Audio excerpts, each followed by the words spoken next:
Androany faraika amin'ny telopolo ny volana martsa tsy nandalo fotsiny ity datin'andro androany ity ho an'ny zareo hery rasalama sy ny federalista fanatsiaro. Ny daty ny faraika amin'ny telopolo ny volana martsa 2017 tokoa izy ireo ary nametraka fehezam-boninkazo teny sonerana manokana moa daty izay tsiarovana ny nametrahana sy nipoirany fampiavana-pirenena.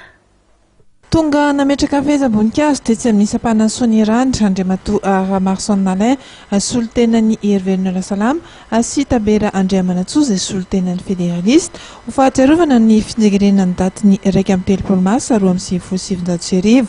Tsy fanadiny tokoa ny tantara hoe Andriamatoa Alain Marson satria nandritra ity vanim-potoana ity no nipoiran'ny fampiavana-pirenena. Nanay zany zao fantatrarona manotena fa tao amin'ny Hery Rasalama kanefa dia nanao fampiavana-pirenena zay mazava teo amin'ny kianjan'ny Trezome maka tany Tomasina midina tany Tiliara niakatra indray an-Debo vita fampiavana karaha misy miteny mampalahelo anefa zao le tantarany tena fampiavana-pirenena ngamba raha nisy ny federalista sy ny Hery satria misy maty be dia be tamin'ireny fotoana kanefa tena fanarako samy malagasy kaoka izay tsy fanafy intsony aloka apetraka ampiavana ary tena hoe fampisehoana zay dia nisy ministera mihitsy izay an'ny Hery natoratra ho an'ny federalista izany hoe nampisehovana hoe fa matorana tanteraka velirano teto amin'ny firenena ka hatramin'izao zay dia nohon' izay velirano zay dia miara-dy foana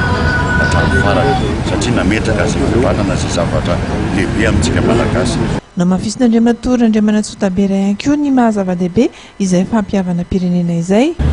Rehefa tena lozana isaka amin'ny firenena dia nifanatona zay.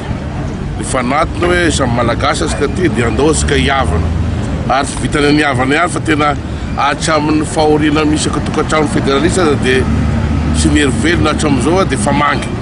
Fa tsy vitany hoe nihavana politika fotsy fa tena nihavana tokoa.